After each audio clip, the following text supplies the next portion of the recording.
Hey, it's Lee. Welcome to Business Problem Solved. Today, I have the pleasure of chatting with a man I've done a little bit of work with, and I absolutely love what he does. So, Gary Nightingale, how the devil are you, young man? That's a great introduction. Thank you. I'm good. Thank you. Good. Well, firstly, thank you so much for agreeing to have a conversation with me today in the podcast. But for those people who don't know who Gary Nightingale is, who is it? What does he do? And how has he got to that seat that he's in today? Okay. Well, who he is, when I find out, I'll tell you. How I got into this seat, which is, I think, slowly is the way I got into the seat over a long period of time. Just for those who don't know, my business name is Gary Nightingale Creative. So what I do is create illustrations, videos, animated videos, explainer videos, mostly for coaches working with businesses, leadership, change, which is how I came to be doing some work with you, Lee. Yeah. Which we've just been chatting about. And also increasingly with people who work as therapists around family and all kinds of, like, basically I call it the bad stuff, people who are dealing with the bad stuff, and I help them get the message across. And which is something that for quite some time I wanted my personal experiences to be part of my work, a meaningful part of my work, rather than keep it separate. And I met someone last year through LinkedIn. Originally, you know, people on LinkedIn say you shouldn't post dog pictures, they belong on Facebook. Well, through our mutual love of the strange world of the staffy, we started talking. And then she wanted a logo done, so I did that. She loved it. And then she wanted a video made that was talking about domestic abuse. And now I'm working on some videos for workshops that she's taking into schools. Wow. Okay. Which is to help teachers see children's behavior more holistically and look at where they're coming from and what's going on for them so that they can help them. So, you know, post dog pictures, you don't know where it's going to lead. Yeah. The moral of the story. Sorry, Gary, just a quick question. Have you always been creative? And I have always been creative, and it's like, you know, how I got in this seat is how far back do you want to go? And to be honest, these days I don't do a lot of looking back, only to kind of learn and understand. But mostly I'm sort of living now and looking ahead and where do I want to get to. But it was, right, long story short, a few years ago, I decided I want to make a living as an artist, and that followed some fairly grim stuff, really. I'd been working in sales for a big software company, married, children, living in the Northeast, and everything, well, my life was smashed to bits, really. Like, divorced, got dragged through the family justice system for a few years. And after that, I still don't, that bit is kind of hard to talk about, but it's relevant. But basically I just went missing in my head for quite some time. And at some point, not on any particular day, but just gradually over time, just like, right, where am I now? What am I going to do? What have I always done? Well, make stuff. And I'd never made a living out of it. It was always stuff that I'd done on the side. I suppose I didn't believe in it enough, or but it was always running alongside what I was doing in, like, job career-wise. But basically I've been drawing cartoon people since I was old enough to hold a crayon, you know. Yeah. Before I could talk, which, mind you, was quite late. But anyway, I just started out, I just thought I'm going to make a living as an artist. And I just started drawing, and I didn't know anything about, I knew about business from working for the company that I worked for, without saying their name, but they make big business software. And so I was talking to businesses all the time, but it was on a much bigger level than I was starting out. So I just, like, soaked up everything that was going, like free webinars about how to do this, how to do that, PDF, lead magnets, and, just learning from people, going on networking groups, not having a clue what to say or what to do, and just like, what do you do? I just draw. Yeah. And so my first kind of business name was Gary P. Nightingale Art, which was the best I could come up with. And I was, after a while, I came into contact with this guy who became a business coach for some time, and he suggested, why don't you target businesses, which had sort of started to get a bit of interest. So I changed it to business illustration.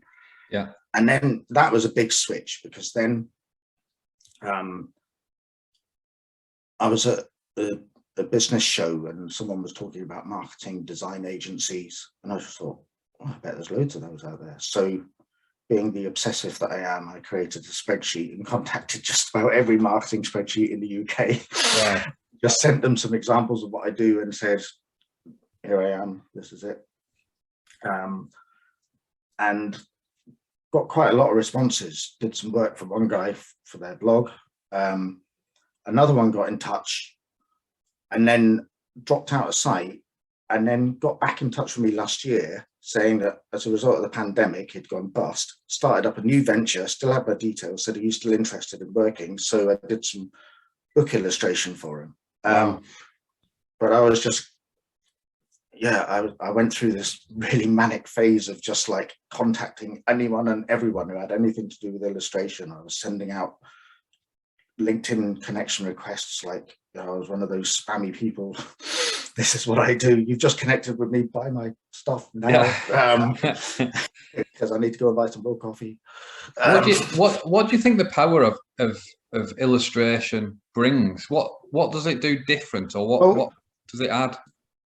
That's something that I think I'll always be learning. And I was, all the time that was going on, I was constantly refining what I was doing, and I was working with people, and I was just putting out stuff on social media all the time, and people were getting in touch. Like, one of my favorite calls was a guy, and this is answering your question, was this guy ringing me and just saying, someone I know has just shared one of your cartoons, I really like it, and I want something, but I don't know what. Wow. So there was it recognized a need, but he wasn't able to articulate it. And so we talked for a while, and then I came up with some stuff that they started using in their presentations, and they were doing a lot of, it was change management, people management, HR, it was personality profiling and stuff like that. Yeah. And what I was doing was, it was sort of helping them. For them, they were standing out as being a bit different when they started working with a new client. It showed that they had like a sort of quirky original side to them. They were also like attention to detail. They weren't just like, oh, we need to make this presentation, this will do. It was, it got people's attention. It was an icebreaker when people walked in the room and saw this stuff up on the screen. So it was like a lot of intangible stuff. It wasn't like, get this and you will make £10,000 a month. It was like, it was intangible relationship building stuff. And I grabbed hold of that and started focusing on it. I mean, to me, it's more than that now. It's like what we were talking about before, because someone I've been working with for some time, we talk about results a lot. And so from there, I found that it was a way of getting people's message across. It was a way of reinforcing their personal brand that's part of the business brand. Yeah. For me, it was a good lesson in having that. If I'm going to work with someone, I need to get to know them, and then I need to get to know their audience through them. So I started. So you see what I mean? It was like, as I was going along, there was never any one thing. It was always just like, here's a new little avenue that I need to explore, and making mistakes. Like, there's one guy who I've been working with now for almost 2 years. And there was a point early on where I did him an illustration and he emailed back and said, this person you've drawn, that's not who I'm talking to. This is what they're like. And that was a big turning point. It was just like, okay, the people you're talking to, I need to get to know them. Yeah. So when he posted on LinkedIn and he got quite a lot of comments, I would go through the comments. I would see, look at the profile pictures. What do these people look like? How do they talk? Wow. What are their job titles? Yeah. You know, how are they interacting with them? What are they talking about? And that gave me like a big insight into his audience. Yeah. You know, and because then I could see why I'd gone wrong. I didn't know who I got you. What's in it for you, Gary? Because you're helping people but like draw out of their brain the image that they want to portray to solve a particular problem. But what's in it for you? Well, from a very practical point of view, it's making a living, and all the time that I'm going along, I'm seeing how I can better do that. Yeah. It's what I like doing. I'm my own boss. You know, it's like, why work 40 hours for someone else when you can work 80 hours a week for yourself? Yeah. yeah, no, completely. But I just find just on so many different levels, I find it challenging. I find it interesting. I mean, I wouldn't know you, you know, we wouldn't be sat here talking like this. And I find it's challenging and rewarding on different levels, like creatively, intellectually, socially, you know, even though it's like by Zoom, it's very, very rare that I've actually met anyone in person that I work with. But it's just this whole range of skills that for me, from a personal level, it all but disappeared. You know, so it was about sort of like, I suppose in a way, I'm helping people bring things to life for them, because that's what I'm doing with myself. Yeah. And, you know, and it's just, and whenever I go up a notch in what I can do, that just feels really good, and it opens up a whole load of opportunity. Like the guy I just talked about, where I did that drawing that he didn't like, and then from then on, it was always all right. Last year, like many people, as a result of the pandemic, he'd been working in training rooms on site with people for years and years and years. Now had to start doing stuff online because no one was allowed out. Well, I'm saying last year, but we actually started thinking about it the year before. Yeah. So last year, he did his first online course, and it went for a first online course that he'd never done before. It went really, really well. Yeah. And I made him a set of 20 videos to go with that. Training videos that people would watch and then respond to and engage with each week. Now, the way that started was he came to me and said, I need some videos. I said, I don't do videos. I just do illustration. I don't know how to make videos. And he said, but I want your style, but in video. So can you learn? Wow. So, wow. I said, well, that means a kind of digital drawing that I don't do. So he bought me a drawing tablet, and he just said, just get one and bill me. And it wasn't long before that I'd just been going around pushing leaflets through people's doors saying, I'll do caricatures for your birthdays and stuff like that, you know? Yeah. And wow. I'd got to this point where someone I was working with didn't go somewhere else to get a video done. He asked me quite forcibly, can I learn how to do it? So, and his son works with him, and so I actually spent a lot of time working with his son, and together we came up with this process. And it's just like everything I've done since I made that decision to do something. It's always muddle through, look back, write a process about what you've just done. Yeah. And then follow that process, and then look back on that and refine the process. Yeah. And now here you are, you know how to do that thing you didn't know how to do, now you do know how to do it. So you can go on a call with someone and just say, do you need this? I can do it. And that to me, because I'd never been like that, I was like one of these perfectionists. If I can't do it perfectly first go, then sod it, I'm not doing it, you know. So it was like a big lesson in learning about myself, was just like, and that just opens up so many opportunities. It's just like, think of all the things I don't know how to do. Yeah. But if I want to do them, I'll just go and do them. Amazing. At some point, I'm going to look back and say, I didn't know how to do that. Now I do. So it's all about, like, when I was in that really weird lost wilderness, I just felt like I had no choices and no options. And now I just feel like, what's going to be best for me, for my children, for my work, for the people it helps. I don't have to think about whether I can do it or not. It's just, should I be doing it, and do I want to? Then I can go in, right, who do I need to talk to? What do I need to learn?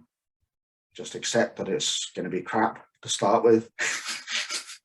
And then it's going to be okay. And then it's going to be good. And then once it's good, then I can, like, okay, how do I make this better? Yeah. So I don't know how. That's sort of a bit of a ramble, isn't it? I think that's amazing. That is, Gary. I can't. I know a lot of people talk about separating personal and business, and I just can't.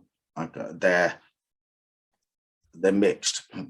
They're so inextricably mixed. Yeah, you are who you are, aren't you? Yeah. And you put everything. You've got a very distinctive style, a recognizable style that is it's you. It's and I think to separate it, you can't do that. I feel exactly the same about what I do.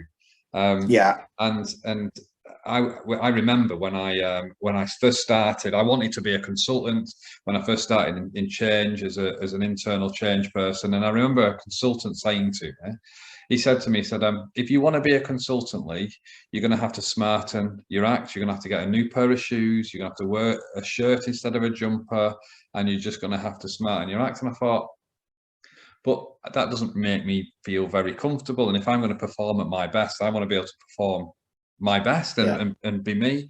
And I think, and the reason why we were talking about bath videos just before we hit record. The reason why I get in the bath,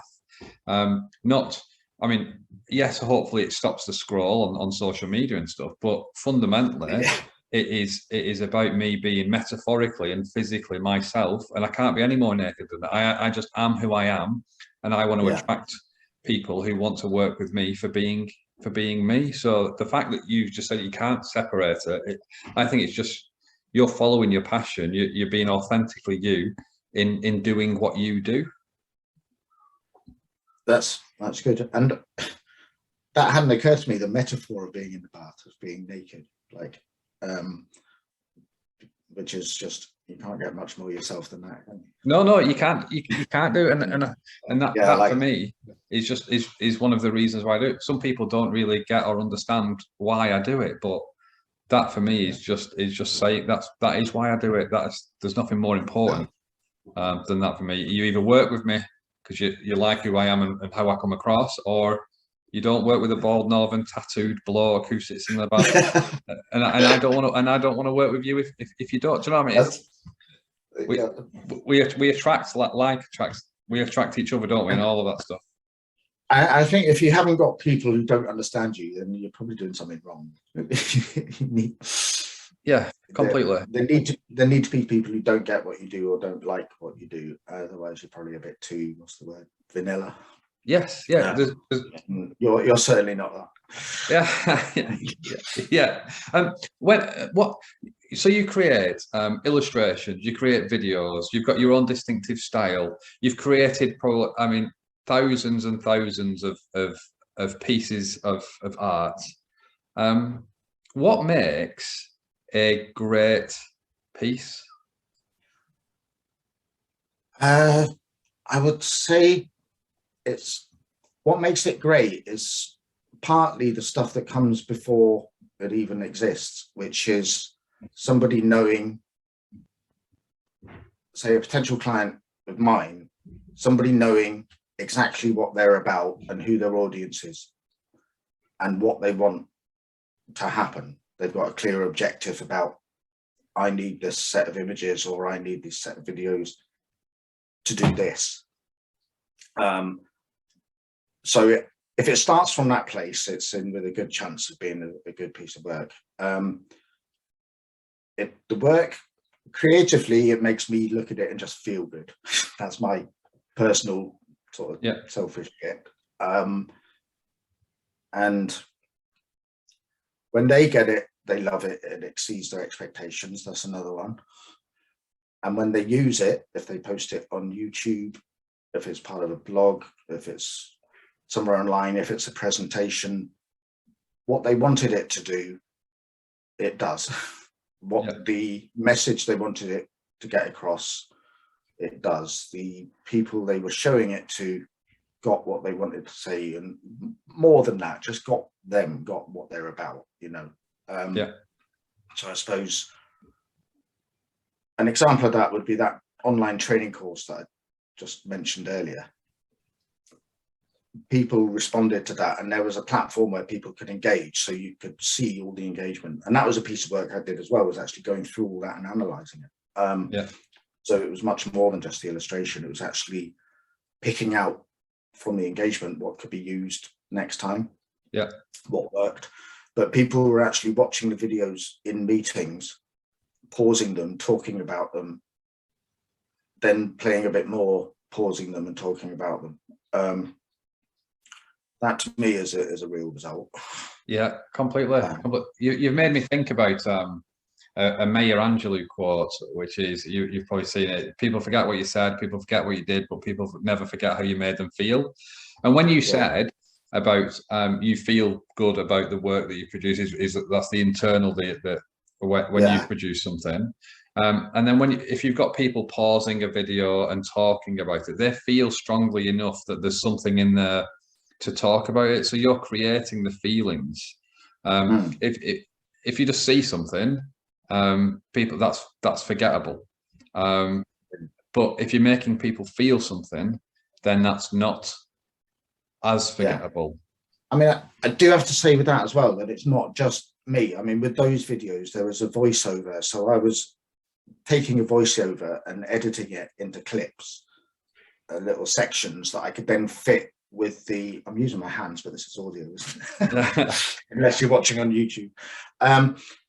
So basically I do a rough storyboard of what images I want to use, and a kind of metaphorical, a lot of sort of symbolism that stays consistent, so that when people watch it, for example, a simple one like a jigsaw being made means someone's doing their work on themselves. A light bulb is someone getting an idea. A circle around a light bulb is showing their thinking is being protected from outside influences. You know, there was stuff like that. So I had that symbolic language running through all the videos to go with the voiceover. So when people were pausing the videos, it was what they were seeing. It was also what they were hearing. And that, you know, I didn't write those bits, but I just put them in the right place for the images. Gotcha. So I suppose another example is one that I've just done recently, which was for a domestic abuse charity in Kent.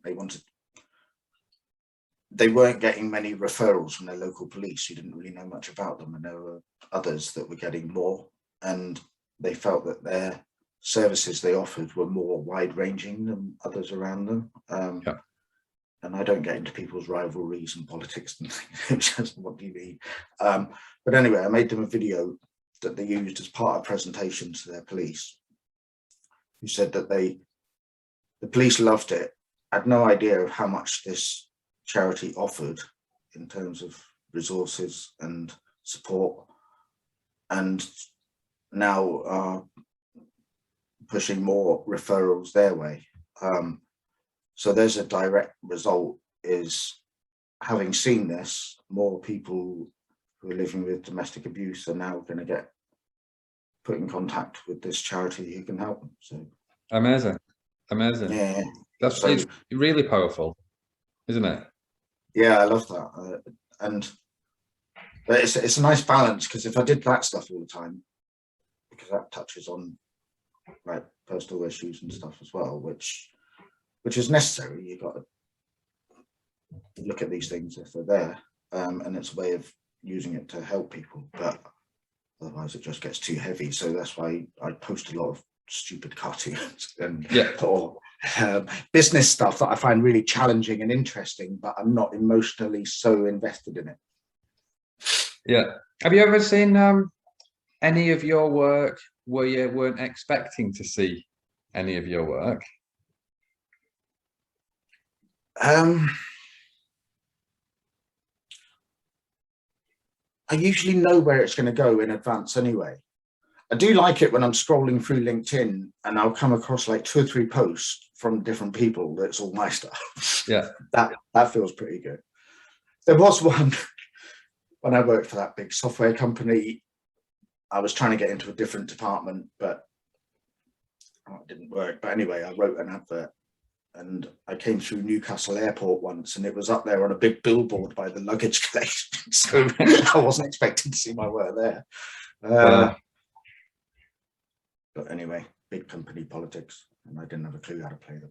Yeah. So that's another good thing about working for yourself. It was like, yeah, amazing. And I think, so how do you can edit that out. No, don't. So do you know the we spoke about the Maya Angelou quote, and you've spoken about understanding what the person wants to see, or understanding the person well enough to be able to articulate them through illustration, and trying to get them to feel something, and maybe aligning the words and the music appropriately to it.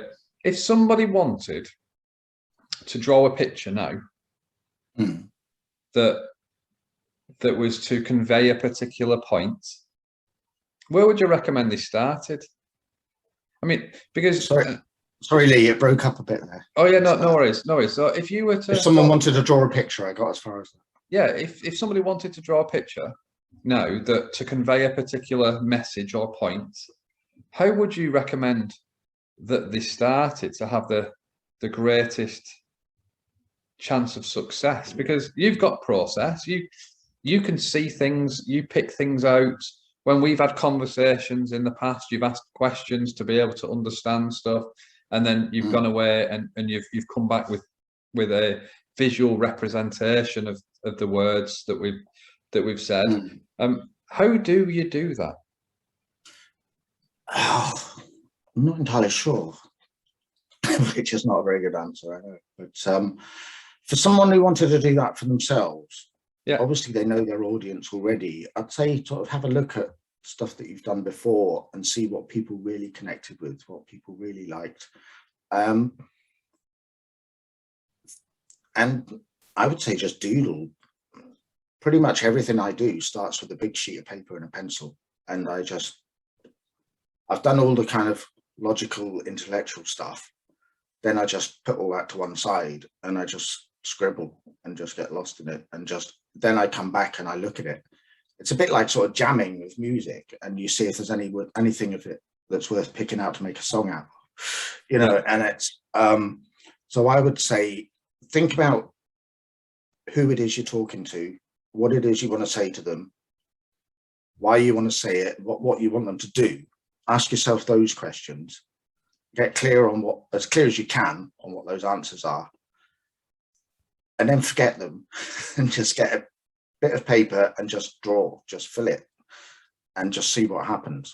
And you'll find, because I'm not even going to try talking about neuroscience because a little knowledge is dangerous. But if it's like you fill your conscious mind with all the stuff that it needs, then you leave it alone, and your unconscious does mysterious stuff behind the scenes.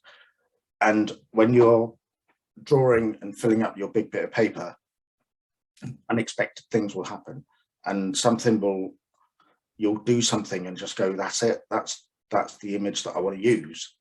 And then you forget the rest and just focus on that and just keep drawing it, and don't be too cautious about it or perfectionist about it. Just when you've come up with something that you think is pretty good, stick it on a blog post and see what people think. Yeah. And see what the response is. And interestingly, I'm giving a talk on Monday with an organization called the Trusted Coach Directory, and it is about how to make the most of visual content. And it's, you know, it's something that it's not just saying buy my stuff. It is mostly just, what do you do already? Are you just getting stock images at the last minute? Or, you know, could you use some of your own photos? Could you do this? Could you do that? There's a whole load of stuff you could do that won't cost you a penny, and you might actually enjoy it, and it might open up a whole new avenue of what you're doing. Yeah. So that's my long answer to that. No, thank you for that. You've got, like I said before, a distinctive style.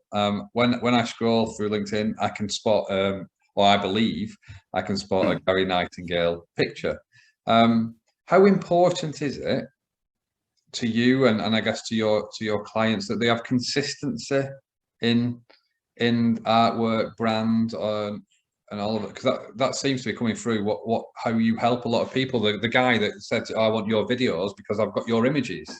Yeah. How important is that, do you see or think? I think it's really important.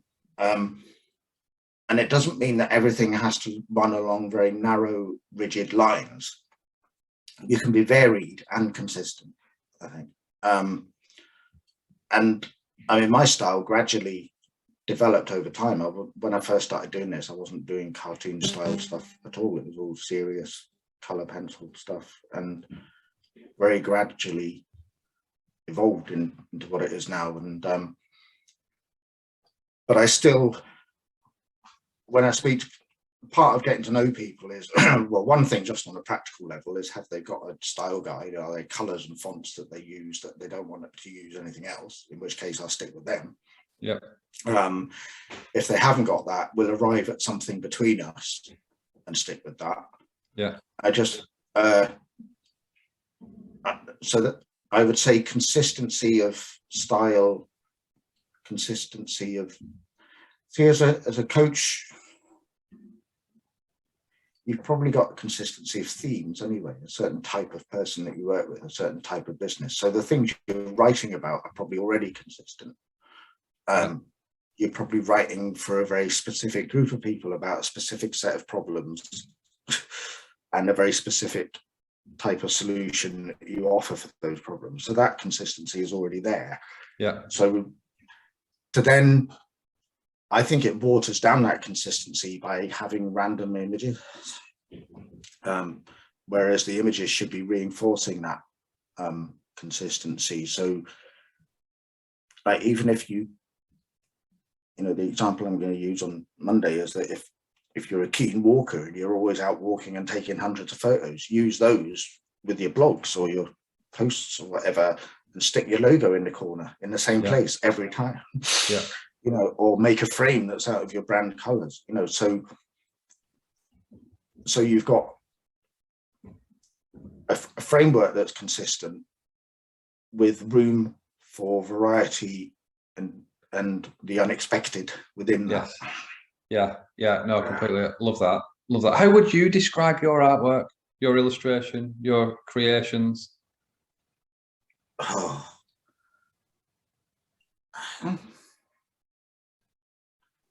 Depends what they are, because sometimes they're really serious, about serious subjects, and there's no room for cartoon people in those. Like, get out, you know.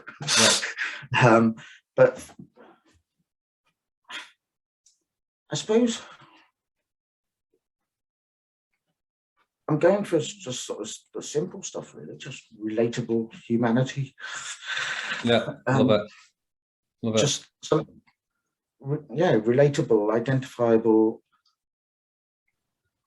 I tend to do a lot around sort of quirks that people tend to keep to themselves. I suppose I'd like people to see stuff and just get a bit of relief, like, oh, it's okay to be like that. I'm not the only one, you know, and it's usually around typically British hang-ups. Yeah. It's like that one I said at the beginning, a guy had rang me and said, I want something, but I don't know what. because someone had shared something. It was actually a cartoon strip I'd done, and this was before pandemic, anything to do. No one knew what a lockdown was, you know. Yeah. And it was just someone talking to someone else who was under a blanket. I said, "What are you doing?" And they said, "I'm networking." I said, "Well, you're not networking. That's you hiding under a blanket." Yeah. So this voice comes out, "Well, I've got my laptop," and it was about introverts who hate networking but have to network. So it's things like that where you just look at it and just, oh, it's all right to be like that, you know, and just making people laugh good-naturedly at themselves. Yeah, I think that word relatable, I think is really important in what you do and how you do it as well. And I think that's you want someone to look at it and recognize and relate to the situation, to the event, to the character. So no, I think relatable, humanity, I think were the two words that you used, weren't they? I think that's they're just human, with all its weirdness. Contradictions. And that people they just get it when they see it or hear or watch it or whatever. So no, it's really good, really good. Right, just a couple more questions, Gary Nightingale. A couple more questions. The first one, what are you having for your tea tonight? Well, I was going to go for something that was quick and doesn't involve much washing up. But I think I'm going to have a pork chop. Oh wow! Hey, pushing the boat out on a Friday, aren't you? I know. Friday afternoon, I'm usually this weird mix of hyped up on coffee and exhausted. Yeah, it's a bad mix. Yeah, not amazing. Pork chop it is. And then, if people wanted to find out more about Gary Nightingale, where would they go? What would they do? What would they see? Well, there is a website which, at the moment, when you go on it, it says coming soon. So I better make that soon, bloody soon. Which is GaryNightingaleCreative.com. Or LinkedIn, which again, Gary Nightingale Creative. And Perfect. if you go on there, you can message me, and it's got some of my stuff in the featured bit at the top of the profile for people who use LinkedIn. Yeah, amazing. And I guess really just to clarify, who do you believe you help the most and how do you help them? I would say people who help other people, coaches and therapists who help businesses and organizations rather than on a sort of personal individual level. And I help them get their message across, help them get their audience to get them to get it. Yeah, perfect. Good. I just want to say, Gary, thank you for everything that you've done for me and us and us at Get Knowledge so far. It's been an absolute pleasure working with you and an absolute pleasure to chat with you today, to understand more about you and what you do and how you help. So thank you very much, Mr. Nightingale. Thank you very much, Lee. Yeah, I really enjoyed it. As time's flown by. It has indeed. Speak to you soon, Gary.